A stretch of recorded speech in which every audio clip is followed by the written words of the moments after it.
Today's topic. Have everyone continue on with their introductions, but go ahead. Hi, I'm Julia Lynn Sandoval.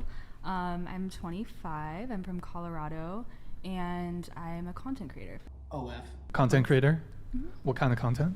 A lot of stuff on Instagram. I do have an OnlyFans. Whenever a chick says content creator, it always almost means OnlyFans. Yeah, they do some Instagram stuff on the side, a Fashion Nova deal, but bad there's that ass. Instagram, I'm very pro female body art. So OnlyFans for me is a personal experience.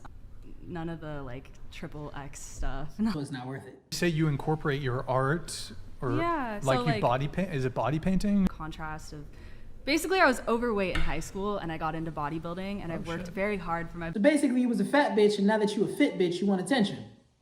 I can understand that, just say that. I'm trying to shroud it in some type of mystical energy. Body, so I'm really pro I guess feeling confident in your own skin, and so I think the female body is just art. Okay, I get so sick of these women who hold up, phone fell.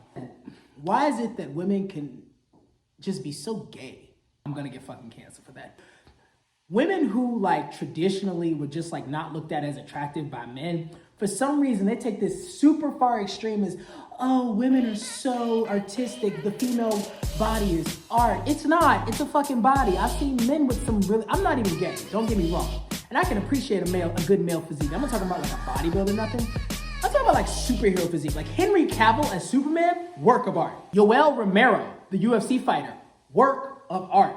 It's not just women's bodies that are works of art. It's how society has portrayed women's bodies. Oh, it's so feminine and it's such a work of art. It's not. It's just the value placed on it. But if we look at good bodies, nice, healthy bodies, any body that is healthy and beautiful, male or female, or whatever other genders, is a work of art.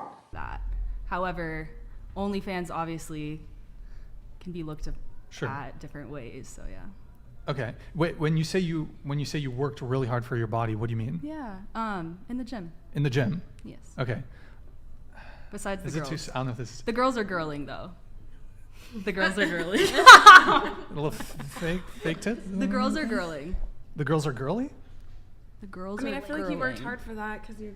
So are you... No. That was a graduation gift. Okay. Well, you still graduated. Shout out, Dad. Shout out, Dad. Okay, so... The problem that I'm seeing here is a lot of women, for some reason, when they aren't well received by men when they're younger, they tend to go to this far extreme of just hyping up the female physique and hyping up the female sexualization, hyping up the female mindset. It's super hyper.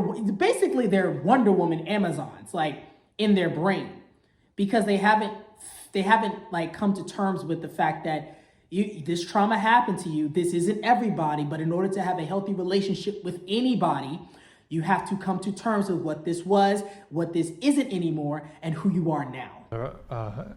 Revenue, earnings you were making. So I was 18 when I first started, baby, and there's obviously a market for that because men are depraved. So how is buying something that's for sale make men depraved? If there was no market for it, there would be no selling or no buying.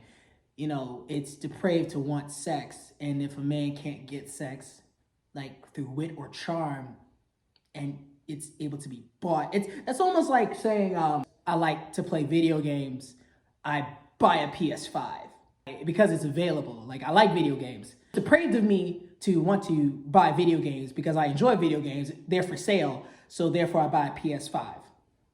Why is it depraved? They're selling it. And if you are a sex worker selling it, how does that make me depraved? This is a market. You're filling the market. This actually is just women not wanting to take accountability for the decisions they've made. So in their mind, they have to make up this phantasmic world where men are just terrible people and they had no other options but to do this.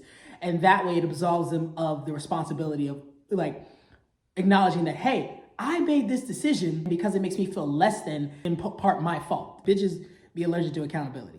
So my first month I made $27,000. You made $27,000 in her first month. Get the fuck out of here. Timeline, because you said you did escorting too. So did you jump right into escorting, or was that later? And then when I was about, I think going into my 19th birthday is when I switched over to online because I had a negative experience with a John, and I figured that it was just more safe to do everything online. Understand that when you are dealing in sex work, you're not generally dealing with like the highest minded, highest functioning, like minded people in society. When you're dealing in sex work, if someone has a healthy sex life, a healthy relationship with women, even if they got money, just because you got money don't mean that you're a healthy minded individual. But when you're dealing with people who are willing to buy a person's time for sex, that is not a healthy-minded individual. That's not indicative of the minds and the actions of all men. A sex worker, you're dealing with unstable, mentally ill individuals, potentially people who are not getting healthy interactions with women, who are not getting healthy interactions with people. So therefore, if something happens to you, you can't look at it as like, oh, all men are this. No, this is the world that they live in. This is their world. This is what they do. Because I thought you said you started at 18. I started what, at 18? Bitch can't even keep her own story straight. Goddamn. If you're gonna change facts about a situation to make yourself look like you're in a better light, keep your story straight. You said, well, maybe that was just the online content that you were posting. Yeah. Okay, Yeah. I moved on to everything was That's a yikes. Patreon was 18. I was of age for Patreon. Okay. Too, I've heard. How many Men have I slept with? In the escorting sense? Very few. Like 5 or 6. Maybe 4 or 5, yeah. Around that Okay, number. so not like... No, I did it for, crazy. I didn't do it, I only was did it for a short. matter of months, and it was the same person over and over. Sure. Okay, and you were on Seeking, so you had some sugar daddies, I imagine, just whatever. How many different men were you finessing on Seeking? Well, I was actually robbing a lot of men on Seeking. You were robbing... Holy fucking shit. Are you kidding me? Oh my days. You were robbing men and you had a bad experience with the John and you wonder what... I'm not gonna say she deserved it. If the guy that she had a bad experience with, she robbed, you get what you pay for. No, this was a very interesting podcast. I'm not going to go through the entire thing. I just want to hit those 2 instances because, one, I need content for my page. But at the same time, this is a problem that I've been seeing with a lot of women about the lack of accountability. The lack of wanting to say, hey, I made these decisions. I went into sex work. I went into stripping. I went into OF. You see it with like Mia Khalifa and Lana Rhoades. And maybe there were some instances where like, some people got over on you. But it's not like you aren't aware of like how sex can be seen. I don't care what people say. My little nephew is 13 years old. She's way smarter than me. She knows how to work an iPad. She cracked into the Pentagon the other day. I'm pretty sure. It was just a bunch of 1s and 0s on her laptop, and she was just motherfucking Neo from the Matrix. You're not about to sell me anymore about how underprepared these girls are and how innocent they are and how people take advantage of them. Women have free access to porn. They have free access to Google. It's not like you're shacked up in chains, not able to look at the internet and see how these other porn stars are talking about the industry. And honestly, it's only really these 2 porn stars that talk about that industry, and then other people like women who have been hurt, who haven't gone to therapy, who don't want to take accountability for their part in the sex industry. You made $27,000 or $24,000 in a month. That was a willing choice. And a lot of that, apparently, you are robbing men.